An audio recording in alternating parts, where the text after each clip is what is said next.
তো হোটেলে ঢুকে চেক ইন করে ফ্রেশ হয়ে সবাই স্নান টান করে রেডি হয়ে গেছি। এখন আমরা যাব কোথায় খেতে? আমরা এখন লাঞ্চ করতে যাব, হোটেল খুঁজে লাঞ্চ করব। আচ্ছা, লাইটটা কম কেন হোটেলের রুমে? হোটেলে আমরা পয়সা কম দিয়েছি, এই জন্য লাইট বাজেট কম। সিএসসি থেকে ইলেকট্রিসিটি বিল কেটে দিয়ে গেছে। সিএসসি থেকে ইলেকট্রিসিটি বিল কেটে দিয়েছে। ও বাস, এখানে সিএসসি আছে? তুমি তো বললে আমি ওই পাড়ায় যে আর এখানে ক্ষুধার্ত প্রাণীরা অনেকক্ষণ ধরে হঠাৎই আসমার মতো ঘুরে বেড়াচ্ছে। একবার এই রুম, একবার ওই রুম। কে রেডি হয়েছে হয়নি, কেউ রেডি হয়নি, সবার হতে হতে লেট হয়ে গেছে। যাই হোক, ওরা সবাই খেতে যাবো। ওকে, তো আমরা সবাই বেরিয়ে পড়েছি এখন লাঞ্চের উদ্দেশ্যে। এখন এই ঝালু রাস্তাটা ঘুরে আমরা এখন সবাই মিলে যাচ্ছি লাঞ্চে। এখানে খাবারের প্রচণ্ড দাম ভাই। প্লেন ভাত 195। Too much cost. দেখা যাচ্ছে একটু সস্তার আশায় যাচ্ছি ওদিকে।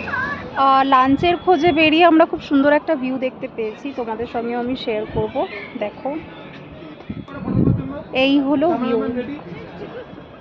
কি সুন্দর না, একদম ন্যাচারাল বিউটি, অসম্ভব সুন্দর। আরো বেশি সুন্দর লাগছে এই যে ধোঁয়াটা আসছে পাহাড়ের কোল থেকে।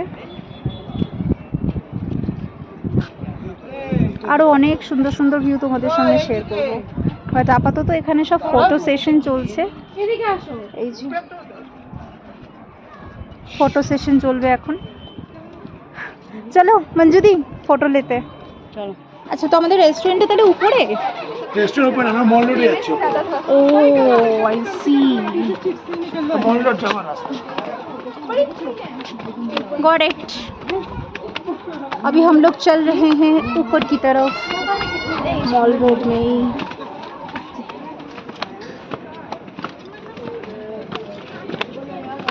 चलो, अभी हम लोग ऊपर आ गए।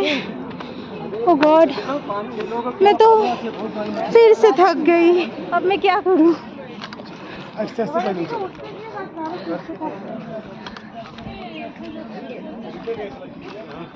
অনেক কষ্টে আমরা একটা খাবারের দোকান পেয়েছিলাম, যেখানে ফরচুনেটলি হোক বা আনফরচুনেটলি হোক পাঞ্জাবি খাবারের দোকান ছিল। ভাত শেষ হয়ে গেছিলো, তো তখন আমরা রুটি অর্ডার করলাম। রুটি, বেগুন ভর্তা আর মাটন। খুব ভালো খাবার ছিল। হতে পারে হয়তো সিমলাতে ওরকম ভাতের দোকানেও তৃপ্তি করে খেতে পারতাম না, যতটা তৃপ্তি করে আমরা রুটিটা খেয়েছি। এনিওয়েজ, একটু কষ্ট হয়েছে খাবারের দোকান খুঁজতে, সত্যি চ্যালেঞ্জিং সিমলাতে বাঙালি খাবারের দোকান খোঁজা। তো এখন আমরা যাচ্ছি জাকুটে। তো আমরা এতক্ষণে ব্যাস এতটাই এসেছি, এখনো অনেকটা যাওয়া বাকি মন্দিরে যাওয়ার জন্য। যাব, ঠিক পৌঁছাবো, পৌঁছে দেখা হবে।